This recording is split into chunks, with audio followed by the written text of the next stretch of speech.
Manon, je suis ravi de t'accueillir pour la 3e fois dans Cicadom, la voie du soin à domicile. Aujourd'hui, on ne t'accueille pas comme diététicienne de Cicadom, mais on va t'accueillir plutôt sur ton activité libérale.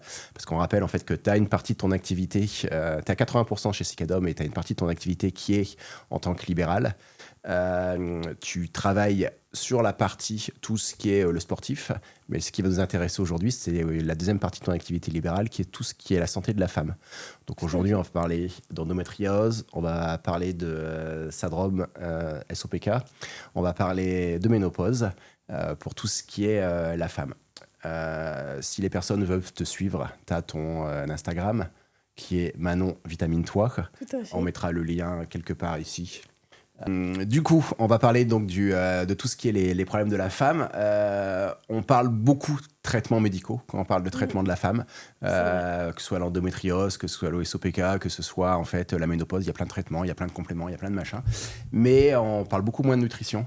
Alors que dans les centres experts, on a quand même en fait la nutrition. On se rend compte que c'est hyper important. Pourquoi c'est encore si peu utilisé aujourd'hui? Et ben déjà parce que, enfin, je pense qu'il y a plusieurs raisons. Déjà, bon, on va partir un peu déjà sur le positif. Je pense qu'on en parle de plus en plus, et ça c'est vraiment, c'est vraiment une bonne chose. Je pense que déjà le fait que les consultations diète soient pas remboursées par la sécurité sociale, je pense que ça met quand même un gros frein pour pas mal de patientes qui ont déjà un parcours médical, voilà, qui voient beaucoup de médecins, beaucoup de paramédicaux aussi. Donc ça, c'est un vrai frein. Et je pense aussi que y a une part importante de médecins qui sont pas encore sensibilisés sur le sujet. Moi, j'en discutais encore ce week-end avec une amie qui est en dernière étude de médecine générale, et elle n'était pas au courant que l'alimentation pouvait avoir un rôle aussi important dans ces pathologies-là ou dans ces moments de vie-là pour la ménopause. Donc je pense qu'il y a aussi un petit manque de connaissances, de formation peut-être, enfin pas de formation mais d'information auprès des médecins. Et du coup, forcément, les patients ne sont pas forcément redirigés aussi vers nous. D'accord. Ce que je propose aujourd'hui, en fait, c'est qu'on réponde à une question qui est assez forte. C'est est-ce que l'assiette peut devenir aussi un outil thérapeutique? C'est de ça, en fait, qu'on va pas mal discuter aujourd'hui dans ces problèmes de santé de la femme. Simplement, est-ce que tu peux, parce que hormis la ménopause, l'endométriose, le SOPK, ce sont des choses qui sont liées à l'inflammation. Assez succinctement, on va pas rentrer en détail, on va faire les maladies une par une après, mais la relation entre l'inflammation, l'alimentation et les hormones. Ok. Alors déjà, l'inflammation, c'est une réaction normale du corps. Toi, tu connais bien, hein, quand on se coupe, y a une réaction inflammatoire. C'est pas vraiment de cette inflammation-là dont on va parler, c'est plutôt une inflammation qu'on dit de bas grade. En fait, c'est une inflammation qui est... c'est un peu comme... moi, j'utilise beaucoup d'images avec les patientes pour leur parler, pour que ça soit plus simple pour elles à comprendre. C'est un peu comme s'il y avait un feu intérieur qui s'éteignait jamais, en fait.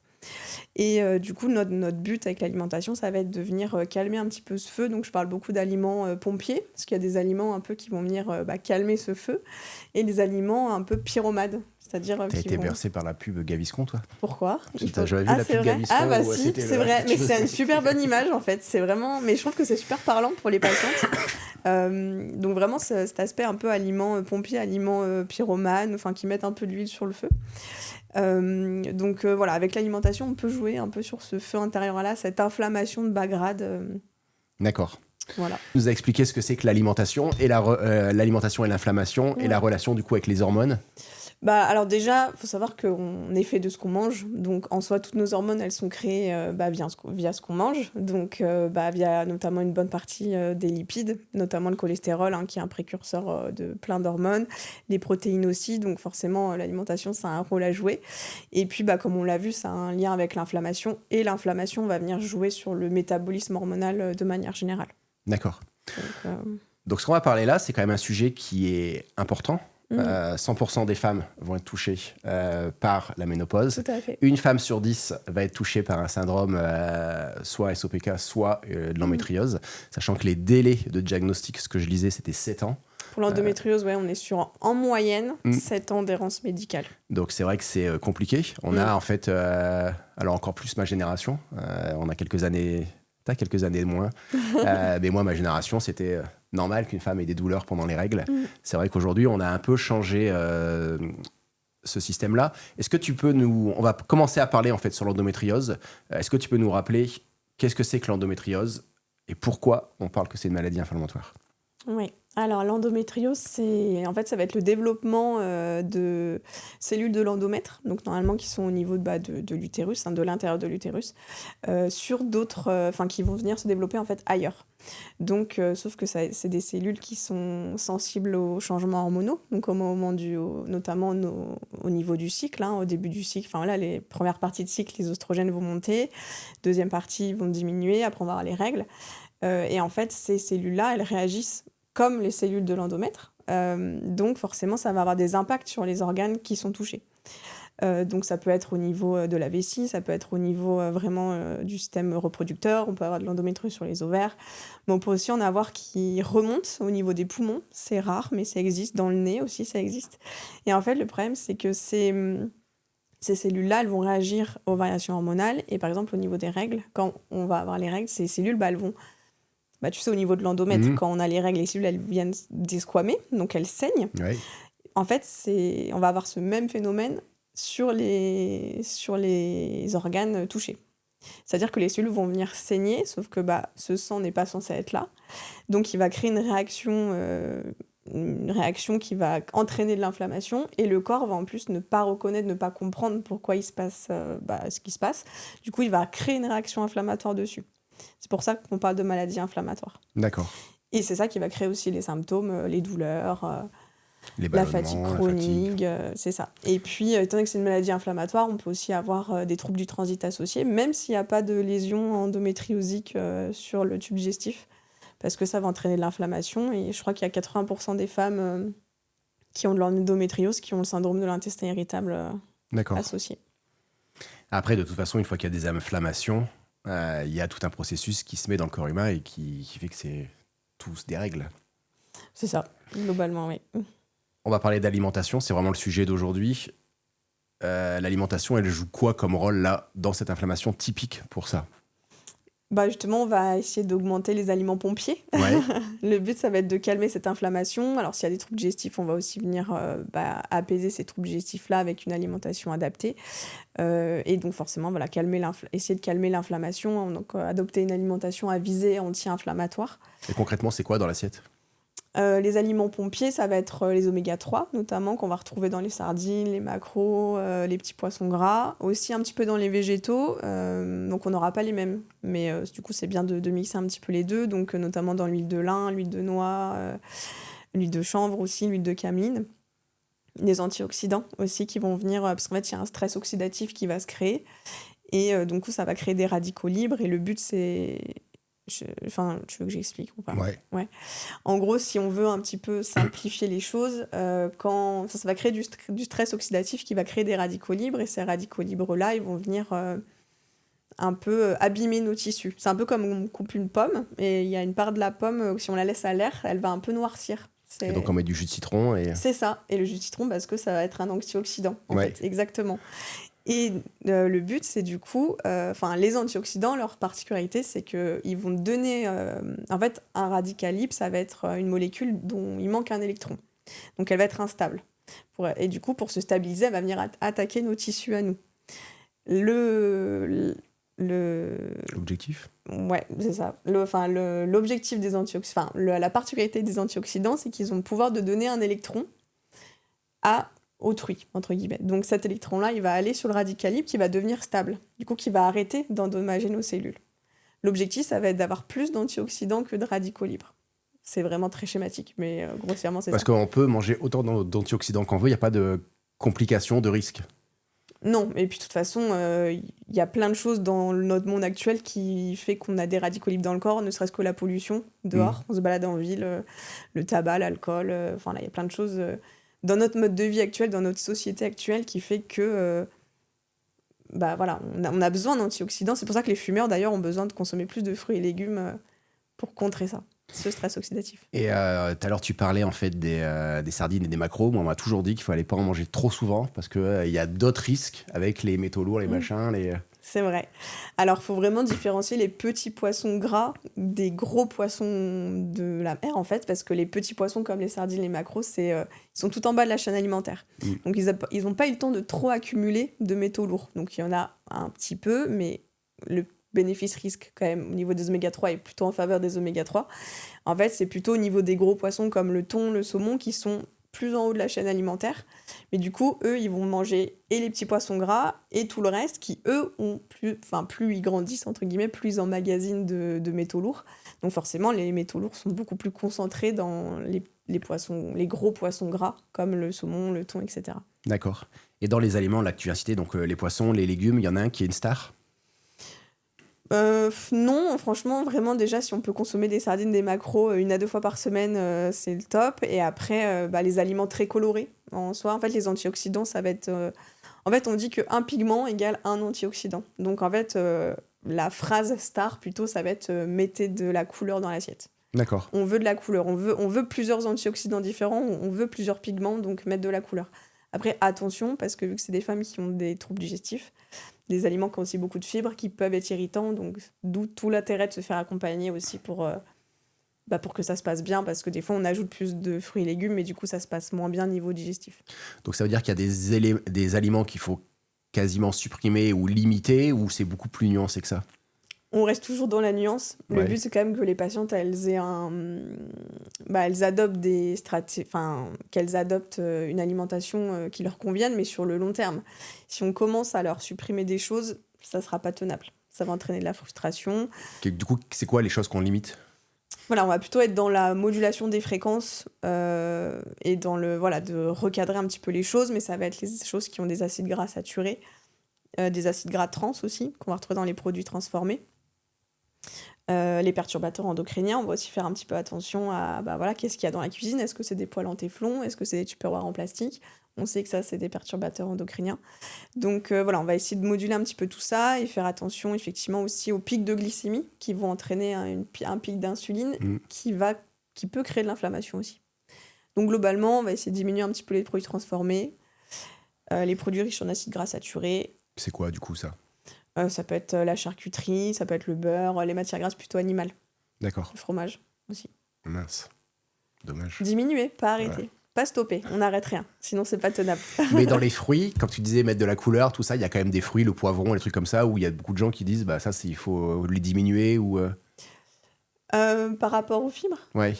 alors sûr que le poivron, ça va être un peu plus dur à digérer, donc on va essayer de se tourner vers des choses peut-être... Alors ça dépend, il y a des femmes qui le digèrent très bien, donc à ce moment-là, on peut y aller carrément, c'est super riche en vitamine C. Ça met des couleurs. C'est ça, il y a plein de couleurs et en plus, c'est très riche en vitamine C qui est un antioxydant très très très puissant.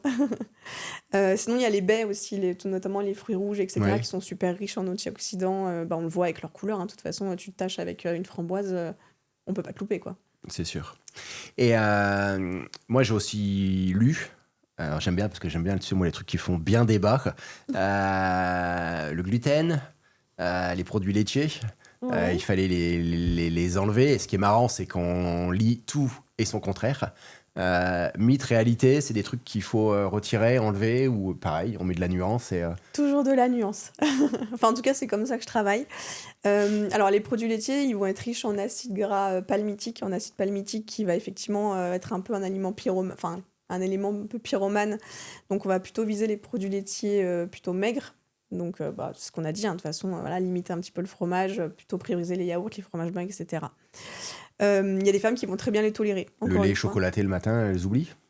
Non, pas forcément. Ok. Encore une fois, on adapte à la patiente. On part de ce qu'elle fait, on optimise, et le but, c'est pas c'est de s'adapter à elle. C'est pas à elle de s'adapter à notre façon de travailler. Ok. Donc, les produits laitiers, voilà, on va rester sur un. Enfin, en fait, on va suivre les recommandations qui sont de 2 produits laitiers max par jour. Voilà, on reste 1 à 2 produits laitiers. Ce sont nos amis pour la vie. Voilà. Tout à fait. Et non, mais c'est marrant parce que ça, c'est vraiment un débat. Et moi, j'ai arrêté complètement les produits laitiers pendant un moment parce qu'il y avait tellement Mm. de pubs contre. J'ai jamais arrêté le fromage parce que je pense que c'est un truc que je pourrais jamais. C'est Mais un c'est vrai produit que. laitier pourtant, Ouais, hein. ouais, mais il y a des choses où tu dis, il y en a qui fument et qui n'arrêtent pas. Tout à fait. Bon, on Euh, n'est quand même pas sur le même risque, hein. non, non, mais. Et en fait, au final, au bout d'un moment, j'ai dit non, mais en fait, personne n'est d'accord. Et c'est bon, ouais, le bol de lait le matin, j'aime bien en fait. Bah, si t'aimes bien, que tu le digères bien, que tu le tolères bien. Bah, Et puis si ton alimentation à côté est adaptée, il n'y a aucun Mm. problème. Encore une fois, c'est une question de personnalisation. Exactement. Est-ce qu'on a chez ces patientes des carences types, des choses où elles ont des carences dans certains liés à leur maladie ou liés ou pas du tout, où c'est comme la population normale liée à l'alimentation plus ou moins équilibrée? Voilà, Non, du gluten? Ah, ok. Bah, du coup, on a oublié de parler du gluten, toi qui voulais parler de sujets sensibles. Ouais. Le gluten, bah, alors après, voilà, encore une fois, très nuancé. Ça va dépendre des femmes. Effectivement, chez certaines femmes, ça peut un peu augmenter la porosité intestinale. C'est-à-dire que, bah, tu sais, l'intestin grêle, c'est un peu comme un plancher avec des tout petits trous qui laissent passer les nutriments. Et du coup, si les trous sont trop gros, si justement la porosité intestinale bah, est trop importante, il y a des toxines qui peuvent passer. Et ces toxines-là, elles peuvent créer de l'inflammation, notamment bah, en local sur le digestif, donc créer des troubles digestifs. Ça va vraiment dépendre des femmes. Il y a des femmes qui tolèrent extrêmement bien, donc à ce moment-là, il n'y a pas de contre-indication, entre guillemets.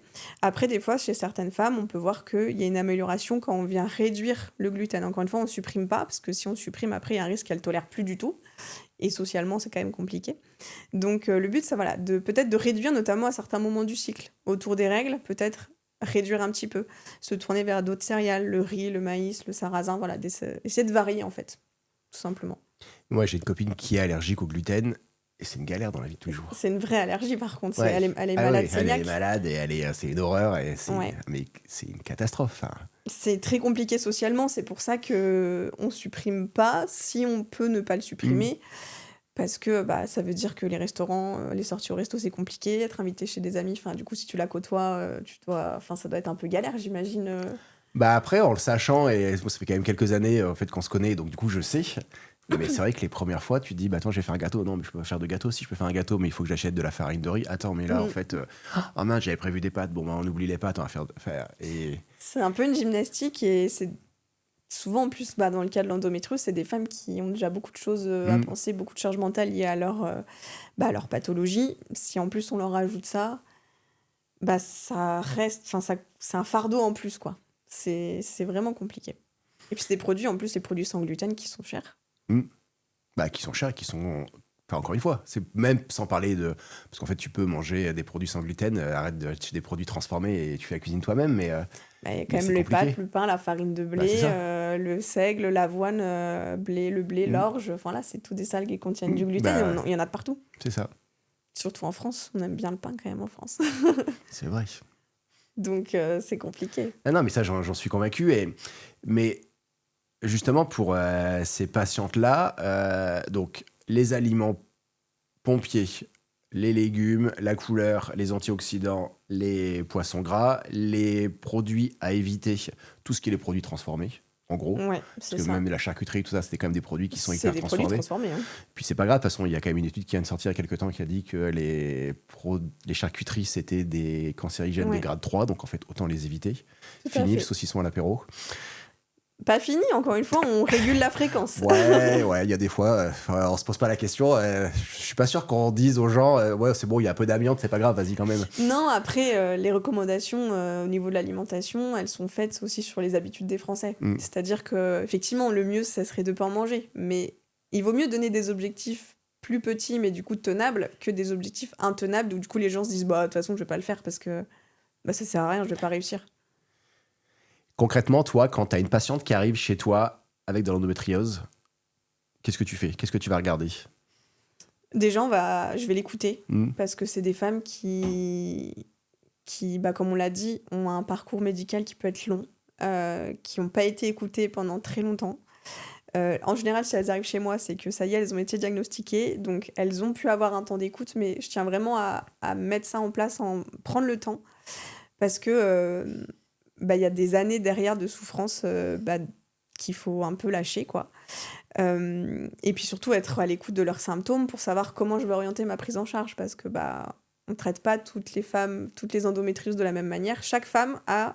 Enfin, il y a autant d'endométriose qu'il y a de femmes touchées, en fait. Et ensuite, du coup, ça va être les questionner sur leurs symptômes. Donc moi, mon objectif, ça va être d'adapter l'alimentation avec elles en partant de ce qu'elles font déjà. Parce que voilà, le but, c'est que ça s'intègre dans leur vie aussi. C'est des femmes qui travaillent, c'est des femmes qui sont actives, des fois qui sont mamans, des femmes en couple aussi. Que ça s'intègre dans leur mode de vie. Et le but, ça va être du coup de les aider à réduire les douleurs, améliorer le transit aussi. Et puis voilà, aussi les accompagner là-dedans, leur redonner de l'énergie aussi, parce que c'est des femmes qui sont très fatiguées. Enfin, la douleur, vu que c'est une maladie inflammatoire, ça fatigue énormément. C'est une fatigue qui est chronique, qui n'est pas comprise aussi par les proches, parfois, malheureusement. Donc le but, c'est de les soutenir, de les entendre, de les écouter et de les accompagner aussi, parce que souvent, je reçois des femmes qui ont essayé plein de choses, qui sont en restriction parce qu'elles ont lu que le gluten, les produits laitiers, donc elles ont tout enlevé, ça va pas mieux.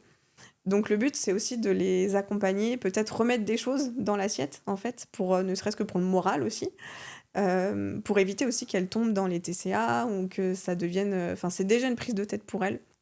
Le but, c'est de prendre un peu cette charge mentale, de leur dire, voilà, je prends cette charge et vous me suivez, quoi. TCA, trouble du comportement alimentaire, oui, pour ceux qui ne savent pas ce que c'est. C'est ça. Est-ce qu'il y a des alimentations qui protègent en France, on a une façon de manger, ce que tu disais, on mange de la charcuterie, on mange du pain, on mange des produits laitiers. Tu vas en Asie, ils ne mangent pas de lait, ils ne mangent pas de... Et donc, est-ce qu'il y a des alimentations, l'américaine, l'européenne, l'asiatique, enfin, encore en asiatique, tu as la chinoise et la japonaise qui sont complètement différentes. Est-ce qu'il y a des alimentations en fait, qui sont plus protecteurs ou Alimentation riche en antioxydants, donc plutôt alimentation méditerranéenne, en fait, avec des fruits et légumes, des sources de protéines plutôt maigres, éviter les produits transformés qui vont être riches aussi en perturbateurs endocriniens.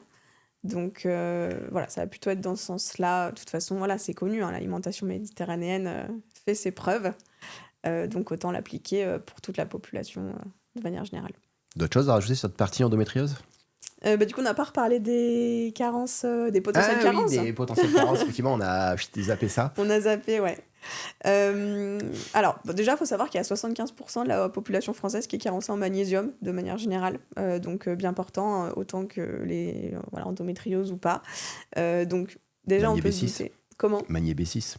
Ah, je vais faire de la pub, je vais leur demander qui me payent, tous ces gens-là. Surtout que je vais leur dire que c'est pas forcément la meilleure forme. On va chercher des bonnes formes de magnésium aussi. Alors, chocolat. Alors, effectivement, il faudrait manger beaucoup de chocolat. Je pense qu'il y a plein de gens qui sont contents. Trop d'acides gras saturés, donc ça va être contrebalancé. ça serait bien, mais du coup, non. Dans l'alimentation, on peut en trouver. Après, c'est vrai que le magnésium, on peut le perdre très facilement. Notamment si c'est des femmes qui font du sport. Quand on fait du sport, on le perd dans la transpiration, donc on a des fuites. Et le stress aussi. Quand on stresse, on a des fuites de magnésium. Faudra que tu prennes une petite dose alors après. Ouais, moi j'en prends. Notamment. C'est la paupière qui tressaute, c'est le premier symptôme. Ouais, ça je savais, ouais. Donc si ça t'arrive, tu sais que t'es carencé. Il n'y a pas de risque de surdosage non plus, parce que si le corps prend ce qu'il a besoin, et vu que ça se dissout, c'est hydrosoluble, ça s'élimine dans les urines. Donc on peut le recommander assez facilement. Donc c'est vraiment des compléments, t'en trouves dans l'alimentation mais pas en assez grande dose pour les gens qui sont carencés ou... Ça va dépendre de l'alimentation de la personne. Encore une fois, on recommande jamais à la volée.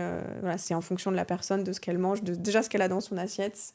Si elle n'a pas ce qu'il faut. Et du coup, concrètement, c'est quoi ? Qu'est-ce qui est riche en magnésium ? Parce que moi, je dis le chocolat, mais... Le chocolat, les graines oléagineuses, les amandes, les noix, etc. Les légumes verts aussi. Je ne suis pas sûre des légumes verts, en fait. Mais les légumineuses. Les noix, on nous dit de ne pas en manger trop. C'est ça, toute la complexité de la chose. Il y a aussi les os riches en magnésium qui vont être, je ne sais pas si on peut dire des marques, mais... les os qui existent sur le marché. Riches en magnésium. Voilà, moi, typiquement, je sais que moi... Mais concrètement, Épar, Courmayeur, Contrex, voilà. D'accord. Globalement. Mais moi, typiquement, je sais que mon alimentation n'est pas assez riche en magnésium et que je fais beaucoup de sport et que je suis quelqu'un stressé. Donc, je me complémente. Mais c'est parce que, personnellement, j'estime que j'en ai besoin et voilà, on ne recommande pas à tout le monde. C'est pas C'est pas des bonbons, hein, les compléments alimentaires. Et hormis la paupière qui tressaute, il y a d'autres signes des carences? Fatigue, du stress, Ouais. le sommeil aussi, parce que ça vient aider sur l'endormissement, pardon. Donc voilà. Ok. Encore une fois, c'est quelque chose qu'on voit au cas par cas. Et hormis le magnésium, elles ont d'autres carences? Alors, on a remarqué qu'il y avait quand même des taux de vitamine D qui pouvaient être assez bas chez ces personnes-là. Donc là, on dose pas à l'aveugle. Enfin, on dose pas, pardon. Enfin, dans tous les cas, on complémente jamais à l'aveugle. Là, pour le coup, je recommande vraiment un bilan sanguin. Malheureusement, on sait que dernièrement, même si c'est prescrit, c'est plus remboursé. Donc voilà, c'est encore une chose à payer pour ces femmes-là, malheureusement. Les bilans sanguins pour le magnésium, ça, sont plus remboursés? Pour la vitamine D, non. Même si Ah ouais? c'est depuis pas très longtemps, même si c'est prescrit, c'est plus remboursé. Ok. Donc voilà, avec une supplémentation si besoin, à savoir qu'en hiver, en France, il y a aussi beaucoup de gens qui sont carencés en vitamine D. On sait que c'est important pour le système immunitaire, pour la réaction inflammatoire. Pareil, vitamine D, on le trouve où dans l'alimentation? Dans les poissons gras, toujours, Ouais. encore et toujours, les mêmes, ils sont toujours là, de toute Ouais, façon. de toute façon, il n'y a rien de meilleur que des sardines. Voilà, exactement, je suis bien d'accord. Mais c'est pas un peu trop gras? Pourquoi? Bah, il y a de l'huile d'olive, des machins, des trucs. Ah, si tu prends les sardines à l'huile d'olive, tu peux les prendre au naturel, tu peux... Ah, celle que t'achètes et tu mets dans un barbecue, c'est quand même vachement moins bon et moins pratique à faire. Alors, en conserve, au naturel, c'est super bon. Il y en a au citron aussi. Ah, bah oui, On n'a pas forcément baigné dans l'huile Ah, d'olive. c'est pas forcément baigné? Bah, je vais regarder. Bah, regarde, franchement, en plus, les rayons sont hyper. Ah ouais, non, mais j'en hyper ai gros. au moins 20 boîtes chez moi, parce que j'adore ça. Mais Mais moi, que je me à l'huile limite. d'olive, du coup. Non, j'ai pas que à l'huile d'olive, parce que j'en achète à la sauce tomate. Ouais. Enfin, à chaque fois qu'il y a des trucs un peu particuliers, je les achète. Donc. Et du coup, t'en as beaucoup, mais t'en manges. Et Tu elle reste dans le placard ou tu les Non, manges j'en mange régulièrement, mais en fait, j'en mange régulièrement. Mais il y a pas très longtemps, on m'a dit attention, les métaux lourds, les machins. Donc l'avantage, c'est que tu m'as dit que je pouvais y aller. Mais moi, c'est le Encore genre une de fois, truc c'est toute une question de fréquence. Ouais, mais j'en mange au minimum une fois par semaine. Mais si je pouvais en Mais manger c'est 2 bien. fois par semaine, j'en mais mangerais 2 fois par semaine. Tu peux en manger 2 fois par semaine sans problème. Parce que c'est vraiment en plus quelque chose que j'aime bien, quoi. Moi aussi, j'adore ça. Mais pour voir beaucoup de patientes, pardon, c'est pas quelque chose qui est très apprécié en Non, mais général. moi, ma fille, elle déteste. Ouais, je sais. Si jamais, voilà, quand vraiment c'est. Ou même pour les personnes végétaliennes, il y a des compléments aussi qui existent. Si D'accord. vraiment par alimentation on n'y arrive pas, moi j'essaie de pousser la consommation parce que c'est aussi moins cher que les compléments. Les compléments existent aussi pour les oméga 3. Parce que du coup, là, on a dit les oméga 3, mais il y avait quoi d'autre dans les vitamines D? La vitamine D, Ouais. du coup, donc s'il y a une carence, du coup là pour le coup le médecin peut prescrire des ampoules. Non, mais l'alimentation, parce qu'on a cité pardon, on s'est arrêté à la... aux poissons gras, oui, on Ouais. est parti sur les sardines. Le jaune d'œuf, les abats, les produits laitiers aussi enrichis en vitamine D, D'accord. globalement. Abats, foie... C'est ça. Pareil, il n'y a jamais personne qui en mange, ça. C'est pour ça que c'est compliqué, les apports en vitamine D en France, on n'y est pas. Pourtant, c'est On y est tellement pas bon, du le foie. Et les rognons. Alors moi je suis pas une grande fan pour le coup, là je te suis pas, mais Pâté de foie. Non, faut pas dire qu'il fallait plus manger de pâté de foie. voilà, moi je te suis pas là-dessus. Pour... Ouais, non, écoute, tu sais pas ce que tu perds. Petit rognon à la... Si, ma mère a essayé, hein, mais ça a jamais pris. C'est parce que t'avais pas ma grand-mère qui cuisinait ça comme... Ma mère cuisine très bien. Bah, Attention. Il faudra que tu lui fasses écouter, comme ça tu feras un compliment. Elle va Tiens, maman, écouter. joyeux Noël. On change de sujet, sauf si tu as d'autres choses à rajouter sur la pathologie de l'endométriose. Non, je crois qu'on a fait le tour. On va passer sur le SOPK, syndrome des ovaires polykystiques. Tout à J'ai dû fait. le réviser parce que j'ai toujours du mal. Je sais bien. C'est quoi les symptômes? C'est quoi comme maladie? Du coup, le SOPK, ça touche déjà entre 8 et 13% des femmes. À savoir qu'on estime qu'il y a 70% des femmes atteintes qui ne sont pas encore diagnostiquées. Donc, il y a un vrai travail à faire de ce côté-là. Ça va être un dérèglement hormonal au niveau soit des ovaires, enfin, qui part soit des ovaires, soit directement du cerveau via l'hypophyse, pardon.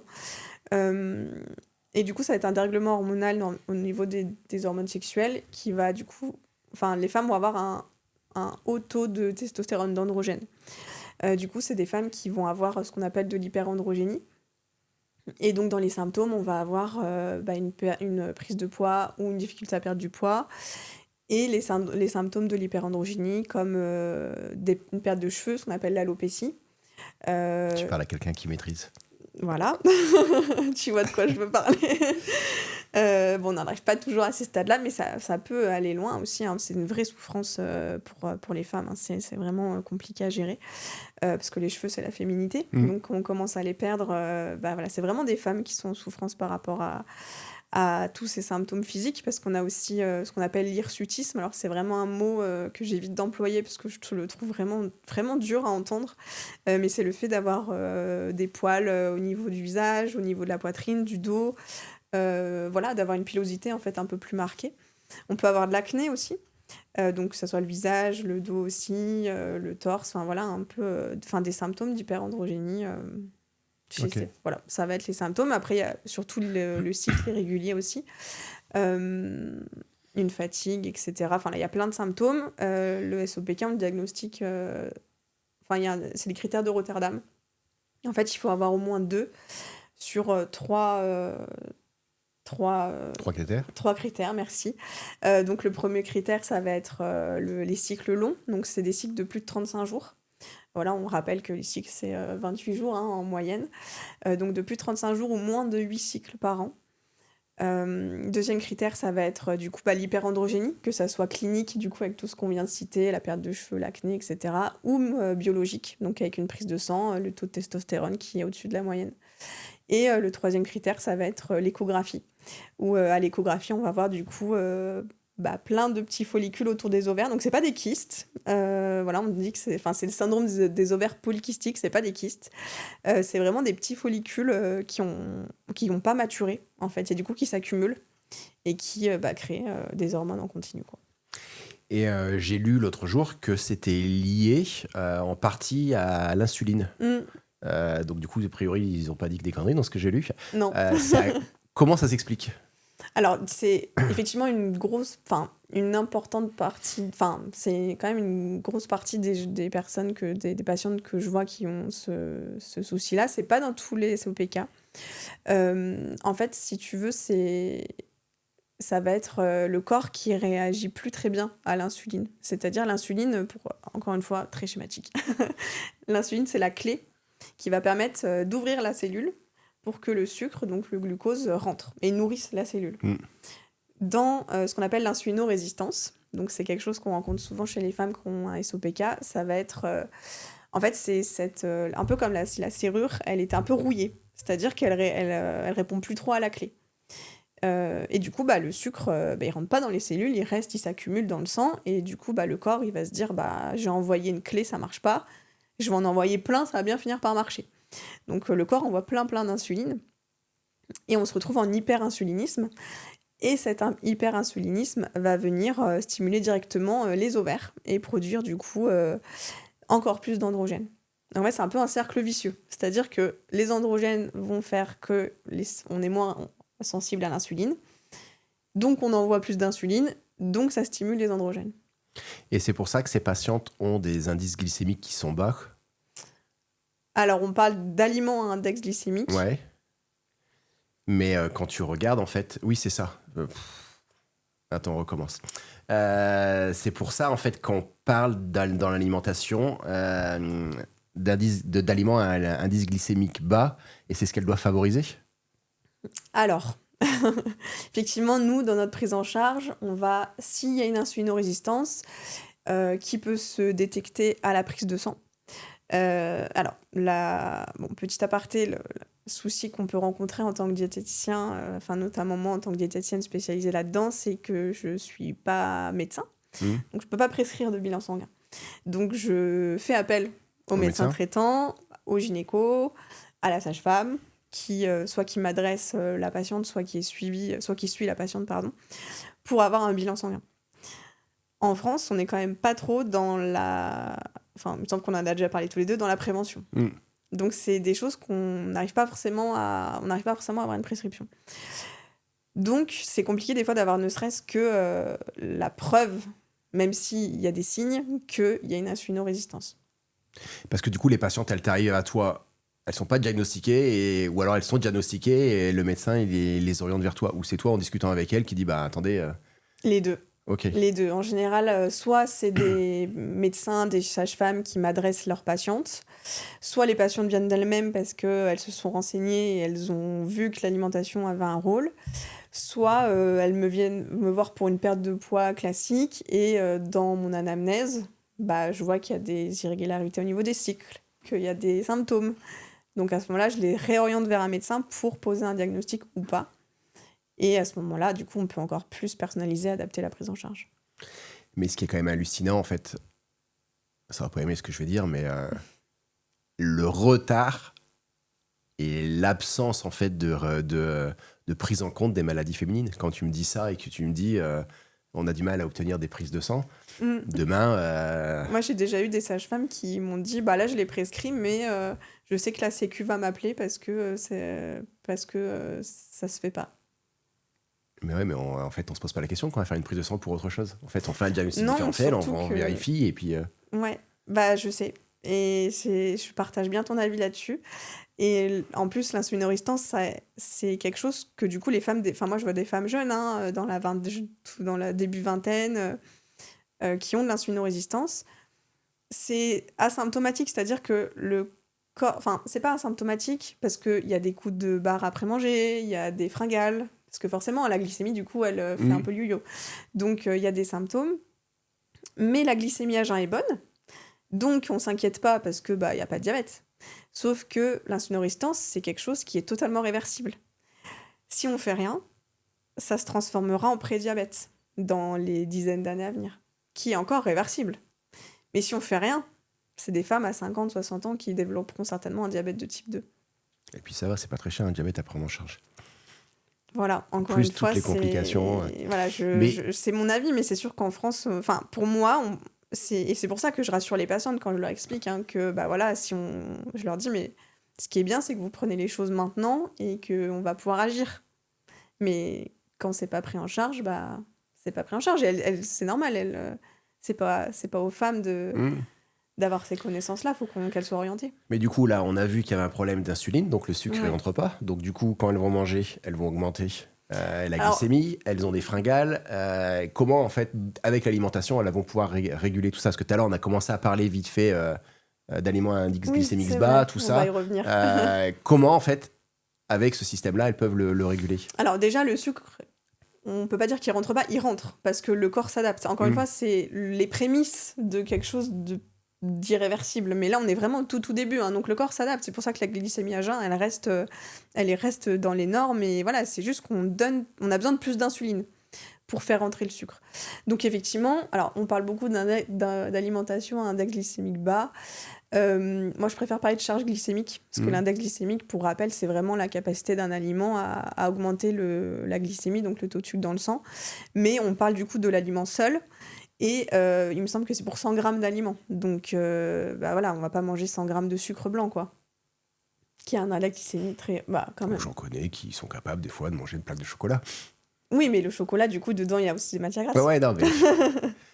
C'est pour ça que je préfère pas de charge glycémique et aussi de l'assiette, parce que...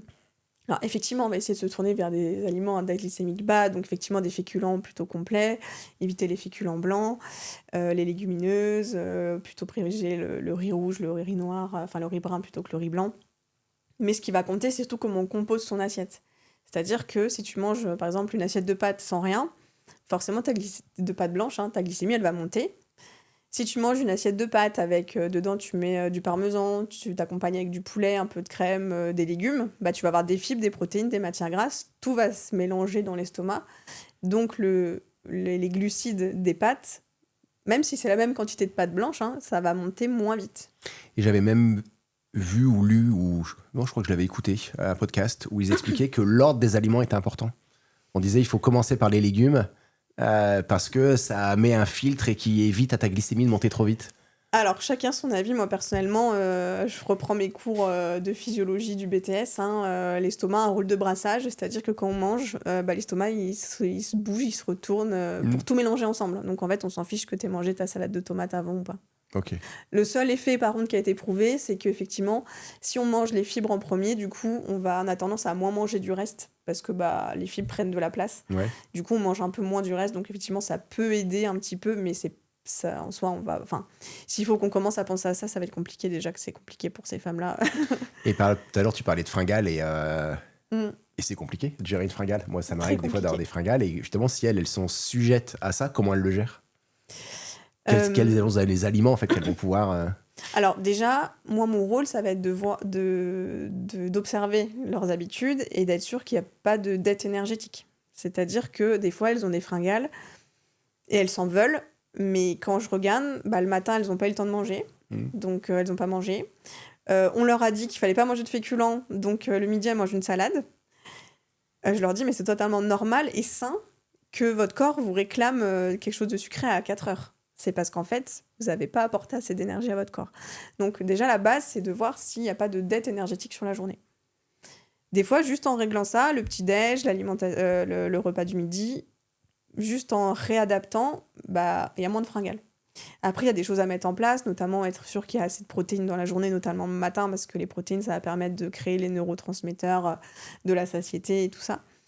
Et puis après, adapter l'alimentation de manière générale avec des fibres, etc., pour éviter que la glycémie... pour essayer de régulariser la glycémie pour pas faire le yo-yo un petit peu. Et en préparant là, le sujet, je me suis baladé un peu sur les réseaux sociaux pour voir ce qu'ils en disaient. L'inositol, le zinc, toutes ces choses-là. Ouais. Marketing ou utile ? Utile en faisant attention, toujours pareil. Ouais. On adapte toujours en fonction de la personne. L'inositol, ça a quand même fait ses preuves sur l'équilibre hormonal, sur l'insulinorésistance aussi. Donc ça peut être un outil. Encore une fois, ça reste la cerise sur le gâteau. C'est-à-dire que si l'assiette, elle va pas, ça sert à rien de balancer des compléments dès la première consulte. Ça sert à rien. Déjà, on règle l'assiette. Déjà, on règle le comportement alimentaire. Ensuite, on règle l'assiette. Et ensuite, si besoin, on rajoute les compléments qui peuvent aider. Et toi, là, tu nous parles en fait d'une alimentation toujours sans restriction. T'enlèves rien, il n'y a rien que tu dis, et que ce soit là ou autre chose, parce qu'on a déjà une discussion sur autre chose. Pourquoi c'est encore plus essentiel là dans ce syndrome ? Parce qu'on cherche encore une fois, à adopter une alimentation qu'elles vont garder à vie. Parce que, comme on l'a dit, le SOPK, on est plus à risque de développer un diabète. On est plus à risque aussi de développer des dyslipidémies, malheureusement. Parce que vu que, on peut avoir un stockage au niveau viscéral. Et on sait que la masse grasse viscérale, elle est très irriguée. Du coup, elle peut relarguer dans le sang des acides gras. Donc, bouleverser le taux de cholestérol, etc. Donc, les maladies cardiovasculaires. Donc, c'est une hygiène de vie qu'il va falloir garder. Et pour garder quelque chose, il ne faut pas que ça soit dur à adopter. Donc, moi, mon rôle, c'est de le faire de manière progressive et sur leurs habitudes à elles, de m'adapter à ce qu'elles font et de leur proposer des améliorations. Mais surtout, quelque chose qui soit tenable pour elles. Parce que si ce n'est pas tenable, elles ne le tiendront pas, ou alors elles vont le elles vont le tenir sur 2 mois et ce n'est pas le but. Donc, on n'interdit rien. On adapte peut-être les fréquences par contre, mais on n'interdit pas. Et donc du coup, ces patientes-là qui ont déjà pas mal de problèmes, là on a parlé de la patiente la femme d'ailleurs, c'est pas une patiente, de la femme en fait qui a une vie normale, mais toi tu suis aussi des sportives. Ouais. Comment elle gère ? Parce que alors là, tu parles de fringales, tu parles de problèmes d'entrée avec l'insuline, donc comment elles vont gérer quand elles vont faire du sport ? Alors, le sport, c'est ultra recommandé, justement, quand on a un syndrome des ovaires polykystiques, parce que mécaniquement, quand on fait du sport, la cellule a besoin de sucre pour fonctionner.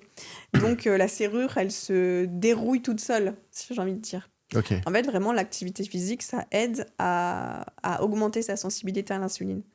Donc, c'est une très bonne chose qu'elle fasse du sport. Et après, on adapte au niveau de l'assiette, de l'alimentation pour, comme on a dit, éviter les fringales, etc. Ok. C'est quoi l'erreur la plus fréquente que tu vois chez ces patientes-là ?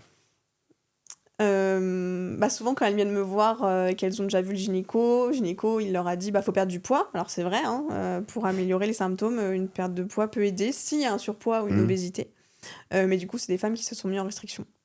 Trop. Des femmes qui ont arrêté les féculents. Parce qu'elles ont fait comme toi, se taper sur Internet. Ouais. Elles ont vu... Faut pas manger le féculent avant d'aller coucher. Exactement. Et donc voilà, c'est vraiment ces idées reçues-là qu'il faut un peu casser. Moi, j'ai fait beaucoup, comme tu as vu, de l'explication un peu imagée pour leur faire comprendre les choses. Et que ça soit plus facile pour elles. Parce que si je leur dis juste mange des légumes et remange des féculents, elles vont me regarder... avec des grands yeux, quoi. Mm. Moi, je trouve ça super important de leur expliquer les mécanismes pour qu'elles comprennent pourquoi elles font ces choses-là. Donc, même question que tout à l'heure dans l'endométriose. Les aliments, quand on y va, on ne se pose pas de questions. Et les aliments où on doit avoir une petite attention? Une petite attention. Alors, s'il y a une insulinorésistance, on va faire attention justement aux aliments à charge glycémique très haute, notamment en prise isolée, qui vont augmenter la glycémie plus rapidement. C'est quoi ces aliments alors? Ça va être les aliments très sucrés. Globalement, les bonbons, le sucre, les gâteaux. Enfin, voilà, on a essayé des aliments industriels aussi, de les prendre. Les fruits, parce que pareil, il y a des fois on dit attention, les fruits c'est hyper sucré. Alors ça dépend des fruits, il y a des fruits qui vont être plus sucrés que d'autres. Mais déjà, si on mange des fruits, on est content que les gens mangent des fruits, hein, déjà. On essaye de pousser aussi vers ça. Peut-être accompagner d'autres choses, à la limite. Mais ça va vraiment être les produits sucrés, les produits transformés. On essaye aussi de faire attention aux perturbateurs endocriniens, mais ça reste des pathologies hormonales. Hein, donc, comme l'endométriose, on fait attention à ça. Et puis après, voilà, encore une fois, il y a une inflammation dans le SOPK qui peut se mettre en place. Donc, ça va être tout ce qui est antioxydants, tout ce qui est oméga 3 aussi, qu'on va venir mettre en place. Ok. Et puis, souvent, c'est des patients qui viennent avec une demande de perte de poids. Donc, après, on va les accompagner aussi sur la compo générale de leur journée pour leur permettre d'atteindre leurs objectifs. Ok. D'autres choses sur ce syndrome? Non, je pense qu'on est pas mal. Troisième partie, ce que je propose, c'est qu'on attaque la ménopause, donc là qui va toucher 100% des femmes. Ménopause, périménopause, c'est des sujets en fait qu'on a quand même régulièrement. La ménopause, c'est une vraie transition dans le corps humain de la femme. On voit bien aujourd'hui, pareil, quand tu vas sur les réseaux sociaux, tu as de plus en plus de coachs de périménopause, de coachs de ménopause, plus ou moins quand tu regardes professionnel, qui est toujours intéressant. Concrètement, ménopause, périménopause, le corps change. Qu'est-ce qui se passe d'un point de vue nutritionnel? Alors déjà, je pense que c'est important de rappeler ce qu'est la ménopause et la périménopause pour ceux qui nous écoutent. Effectivement. Est-ce que tu connais la différence déjà? Y en a un, c'est il n'y a plus de règles, et l'autre, c'est le moment où les règles commencent à se dérégler. Ouais, globalement, c'est ça. On parle de ménopause quand il y a vraiment 1 an sans règles. Et la périménopause, ça va être vraiment tout ce qui se passe avant. Oui. Donc la ménopause, c'est 1 an sans règles, c'est-à-dire qu'on a vraiment des taux d'oestrogène et de progestérone qui chutent et qui se stabilisent. Mais la périménopause, c'est tout ce qui se passe avant, et ça dure des mois, des années. C'est vraiment une fluctuation hormonale. On a d'abord la progestérone qui chute, après c'est les oestrogènes. Du coup, des fois on a des cycles longs, des fois on a des cycles courts. Et puis, vu que c'est un peu un brouhaha hormonal, en fait, on a aussi beaucoup de symptômes comme les bouffées de chaleur, les troubles du sommeil. C'est vraiment une période compliquée pour les femmes qui est mal accompagnée en général. Ou pas accompagnée du tout, en fait. À peu près comme tous les problèmes de la femme. Malheureusement, ouais. Ouais, non, mais je trouve ça hallucinant, quoi. Ouais, non, mais c'est vrai. Hein. Et puis voilà, le nombre de patientes qui viennent me voir qui me disent on m'a dit que c'était normal que j'allais prendre du poids à la ménopause. Fallait que je me fasse à l'idée, quoi. Non. Enfin, oui, c'est sûr que physiologiquement, la chute des oestrogènes, on va avoir une augmentation de l'appétit parce que c'est un peu un effet coupe-faim. Les oestrogènes ont un effet coupe-faim. Les oestrogènes, la baisse des oestrogènes, ça va aussi avoir un impact sur l'insensibilité à l'insuline. On en parlait avant avec le SOPK. Donc, on va diminuer notre sensibilité à l'insuline avec la diminution des oestrogènes. Il y a le métabolisme de base aussi qui va réduire. Donc, en fait, avec tout ça mélangé, on peut facilement prendre 2 kilos par an. Mais avec des adaptations, on peut faire quelque chose, quoi. Donc, cette prise de poids, elle s'explique liée au problème hormonal, justement, ce que tu expliques là. En fait. Ouais, la diminution du métabolisme de base, de la masse musculaire aussi. Ouais. Ça, c'est vraiment un gros point. De l'insensibilité à l'insuline et de l'effet coupe-faim des oestrogènes, du coup, qu'on n'a plus. Donc, forcément, c'est un appétit qui augmente, mais du coup, les dépenses qui diminuent. Donc, les femmes peuvent manger plus, mais elles se dépensent moins. Elles perdent du muscle, donc forcément, y a de la masse grasse qui peut être prise. Ouais. Et du coup, là, on a parlé de symptômes, les bouffées de chaleur, les troubles du sommeil, l'irritabilité. L'alimentation, elle peut jouer là-dessus? Ouais, carrément. Et comment ça joue alors, du coup?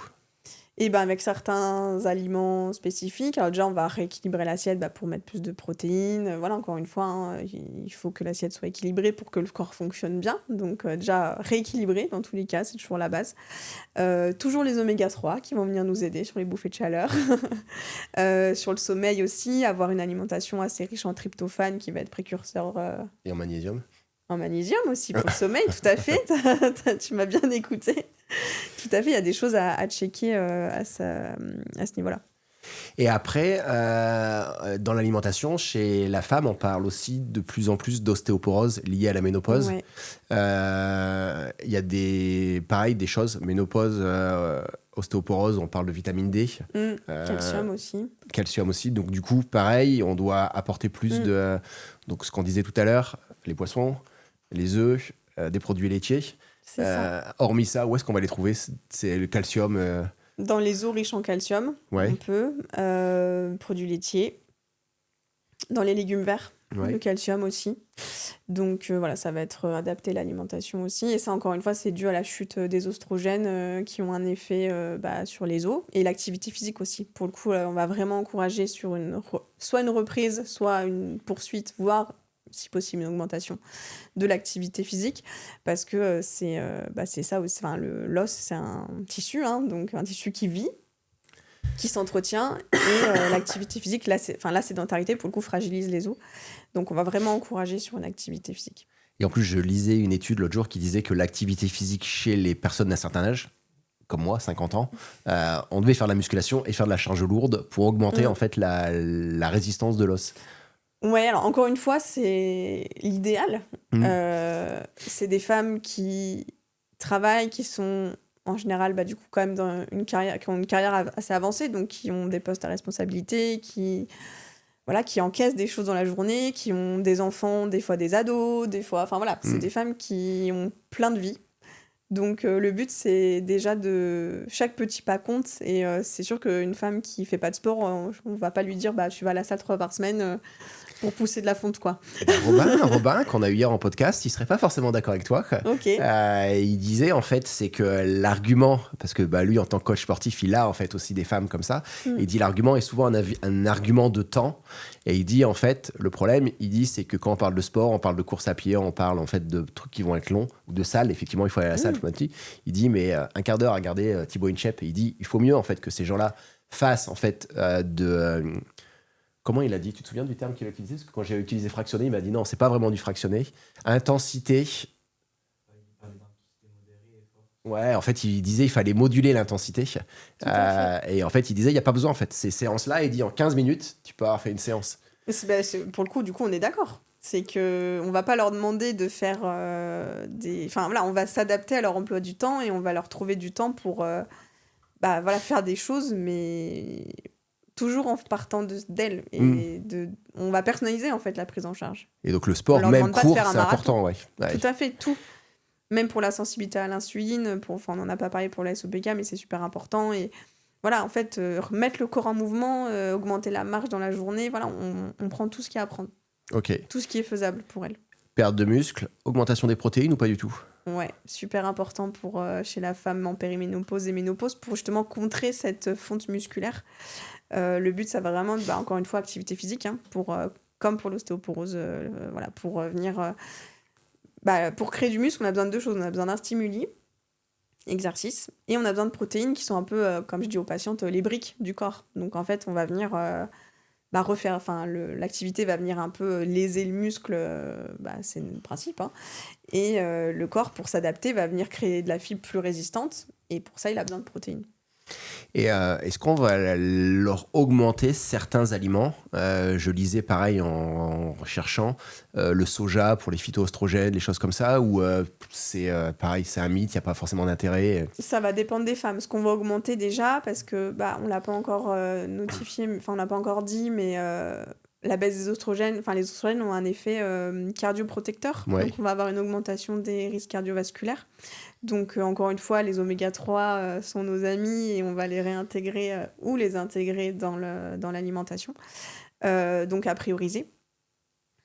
Toujours pareil, hein, sardines, maquereaux, huile de lin, les noix, etc. Le soja, ça peut vraiment avoir un impact sur les troubles du climatère, donc les bouffées de chaleur, parce que le soja, du coup, en fait, c'est plutôt les phytoestrogènes, hein, il n'y a pas que dans le soja, hein, il y a aussi dans le lin, avec les lignanes, etc. En fait, les phytoestrogènes, c'est des composés non stéroïdiens, enfin, c'est des molécules qu'on a dans les végétaux, qui vont avoir un peu une formule, enfin, qui vont être semblables aux oestrogènes. Du coup, ils vont avoir un effet, ce qu'on appelle oestrogène-like. C'est-à-dire que quand on les mange, ils vont se fixer sur les récepteurs, nos récepteurs à oestrogènes, et ils vont avoir une activité oestrogénique, mais qui sera moins importante que les vrais oestrogènes. C'est-à-dire que si une femme, du coup, manque d'oestrogènes, le fait d'apporter des phytoestrogènes, ça va permettre quand même d'avoir une activité oestrogénique, donc ça va diminuer les symptômes.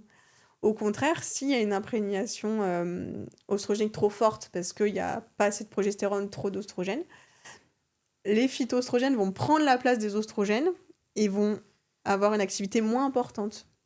Donc ils vont diminuer les effets. Exactement. Ok. Donc c'est super important.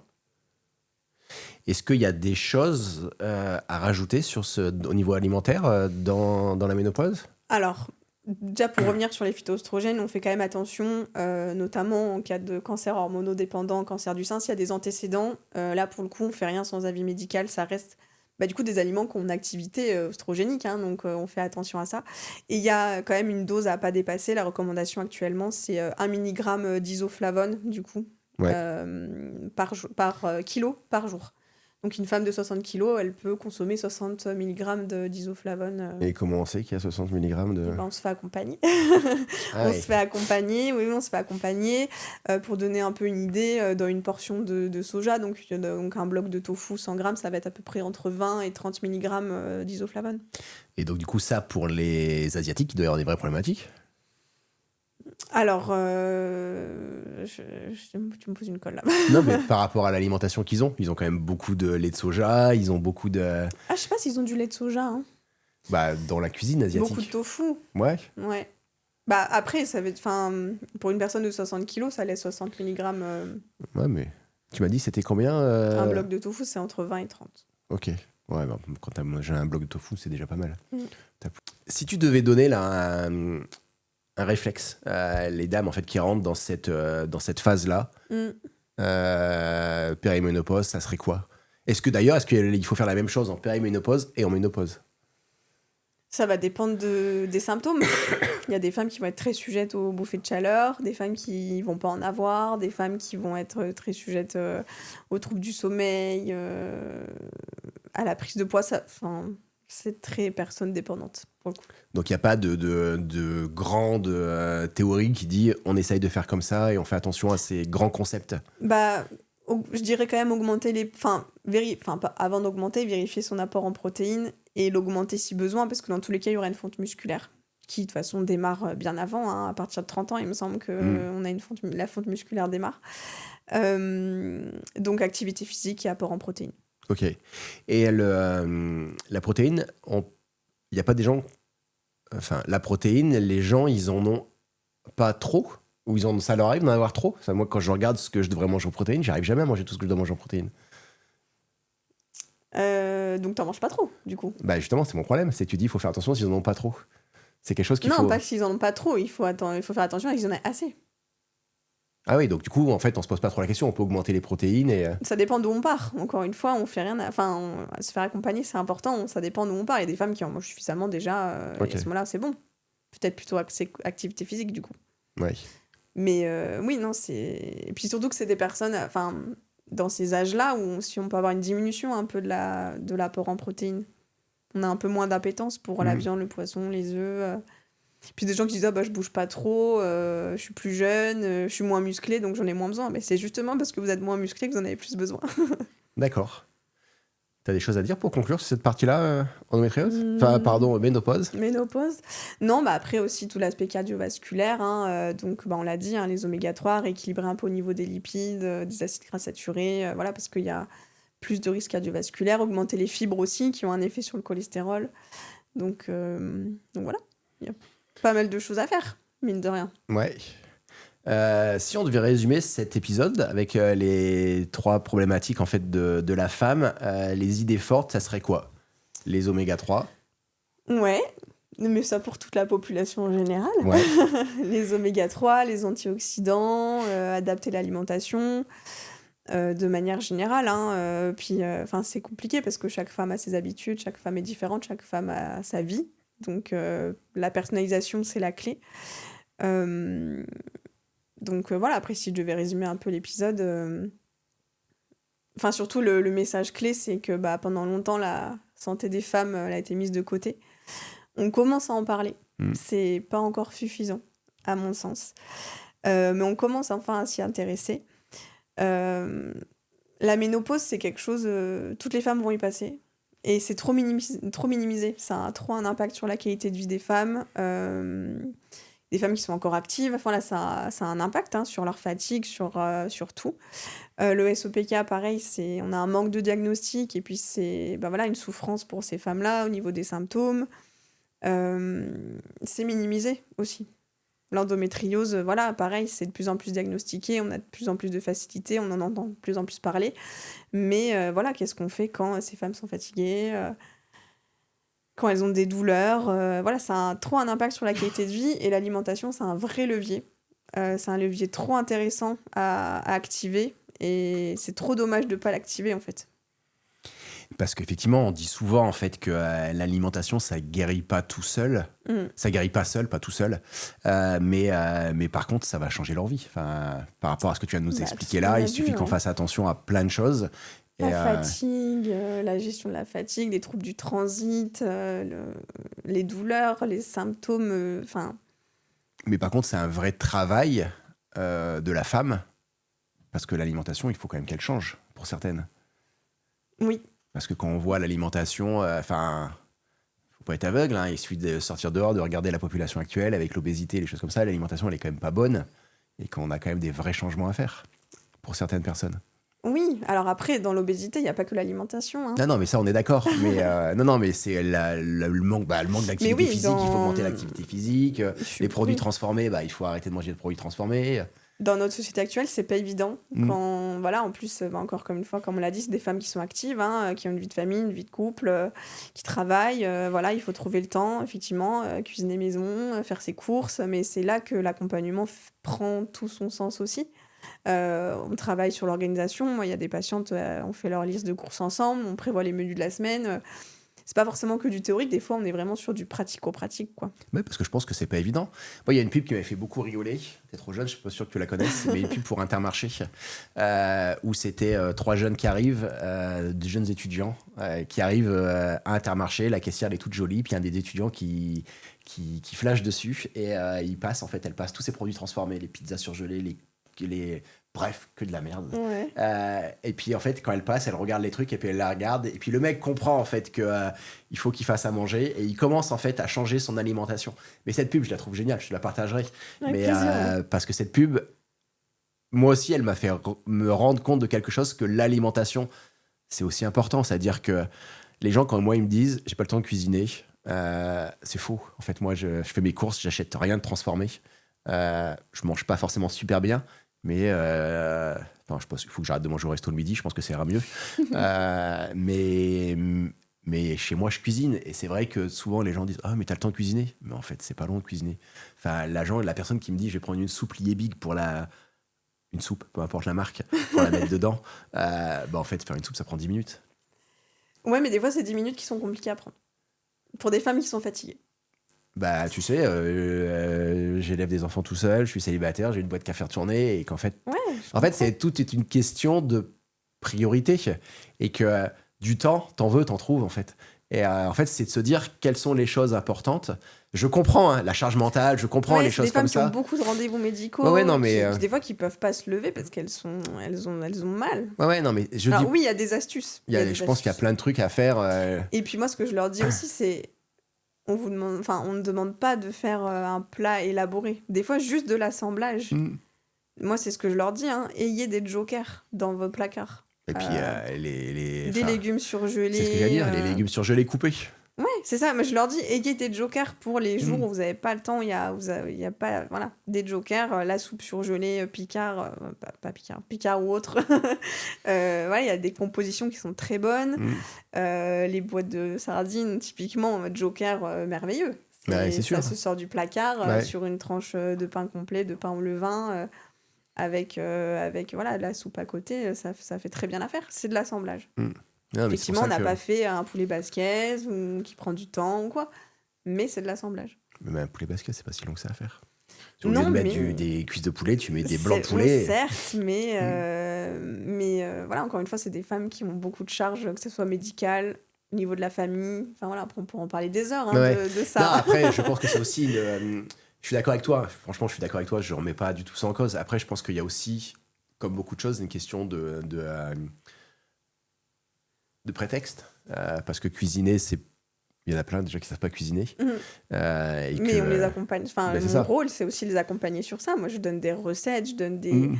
des fiches conseils sur quelles épices vont avec quoi. Enfin, il y a on parle de plein de choses. Mais moi, je suis ultra fan de plein de diètes sur Internet qui donnent des recettes. Mm. Et c'est vrai qu'en fait, je trouve ça hyper intéressant parce que ouais, tu dis, bah, en fait, t'arrives à manger équilibré parce que c'est une vraie question des fois, en fait. C'est ça.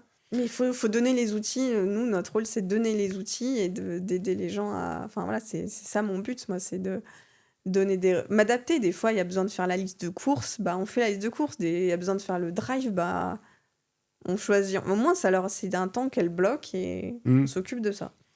Mais c'est bien parce qu'en fait, faire les courses, on avait fait une vidéo là sur... t'avais fait une vidéo dans la Minute Nut sur les yaourts là. Et c'est vrai qu'en fait, des fois, on se dit, c'est bon, il y a des fruits. Et en fait, non, c'est que de la merde que tu manges. Ah, mais moi, j'adore décrypter avec elle les étiquettes alimentaires.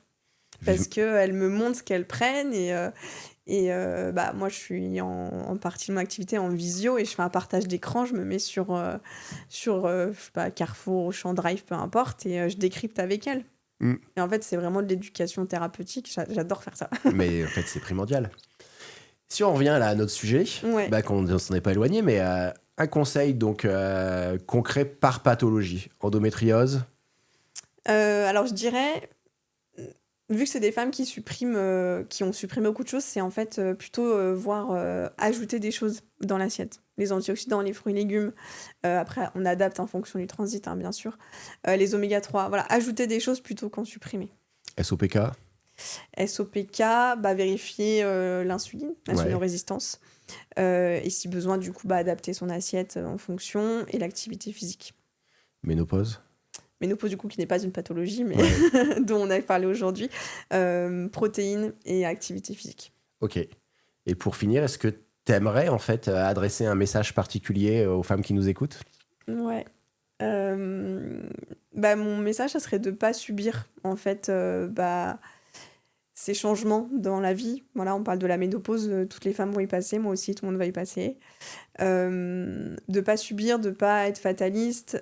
Pareil au diagnostic de l'endométriose du SOPK. Moi, je vois des femmes qui viennent d'être diagnostiquées, elles sont démunies, elles ont peur. Il y a aussi une notion qu'on n'a pas parlé, mais une notion de fertilité dans ces deux pathologies-là. Donc, c'est des femmes qui ont peur. Faites-vous accompagner. Pour personnaliser la prise en charge, là, on a parlé de beaucoup de choses globales, des règles, entre guillemets, globales, mais il y a autant d'endométriose qu'il y a de femmes atteintes, autant de SOPK qu'il y a de femmes atteintes. Chaque ménopause est différente.